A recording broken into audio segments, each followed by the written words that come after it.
Hello guys, welcome back. இன்றைக்கி நம்ம சேனலில் கம்பு தோசை எப்படி பண்ணுறது அப்படின்னு தான் பார்க்க போகிறோம். கம்பு அடிக்கடி சேர்த்துட்டா உடல் சூட்டை கண்டிப்பாக தணிக்கக்கூடியதுங்கிறது எல்லாத்துக்குமே தெரியும். ஸோ இன்ஸ்டண்ட்டாக நம்ம கம்பு தோசை எவ்வளோ குயிக்காக எப்படி பண்ணலாம் அப்படிங்கிறது தான் பார்க்க போகிறோம்.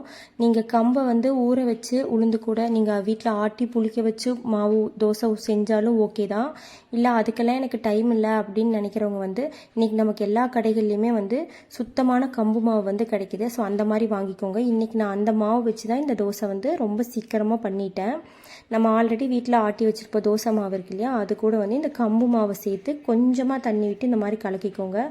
ரொம்ப தண்ணி சேர்த்திடாதீங்க. பாருங்கள், இந்த அளவுக்கு இருக்கணும். ரொம்ப தண்ணி விட்டிங்கன்னா நமக்கு தோசை கரெக்டாக வராது. ஸோ கொஞ்சம் உப்பு போட்டு இந்த மாதிரி கலந்து எடுத்துக்கோங்க. ஏன்னா கம்பு நம்ம உடம்புக்கு ரொம்ப நல்லது.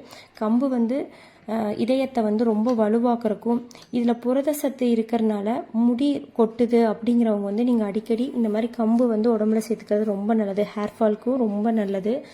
உடல் ரொம்ப சூடாக இருக்குது அப்படிங்கிறவங்க கூட கம்பங்களி கம்பு தோசை இந்த மாதிரி நீங்கள் எது வேணாலும் பண்ணி சாப்பிடலாம். ஸோ வாரத்தில் ஒரு டைம் 2 டைம் நம்ம எப்படி ராகி சேர்த்துக்கிறோமோ அதே மாதிரியும் கம்பும் நம்ம இந்த மாதிரி தோசை பண்ணி சாப்பிட்லாம்.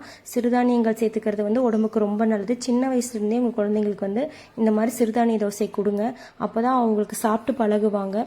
ஸோ கண்டிப்பாக பாருங்கள், இந்த அளவுக்கு நல்லா முருக விடுங்க. அது உங்களுக்கு கருகி இருக்காது. அந்த கம்பு நல்லா அந்த மாவு வெந்திருக்கும். இது கருகிருச்சுன்னு நினச்சிக்காதீங்க. இந்த அளவுக்கு நம்ம நல்லா வேக வச்சு திருப்பி எடுத்திங்கன்னா தோசைக்கல்லில் நல்லா ஒட்டாமல் வரும். ஸோ இந்த மாதிரி கம்பு மாவுன்னு உங்களுக்கு கடையில் கிடைக்கும். அந்த மாவு வாங்கி இந்த மாதிரி இன்ஸ்டண்ட்டாக நீங்கள் குயிக்காக வீட்டில் பண்ணிடலாம்.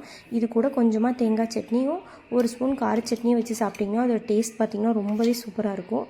கண்டிப்பாக ட்ரை பண்ணி பாருங்கள். சிறுதானியங்கள் வகை தோசைகளை குழந்தைங்களுக்கு அடிக்கடி வீட்டில் செஞ்சு கொடுங்க. Thank you guys. தேங்க்யூ ஃபார் வாட்சிங்.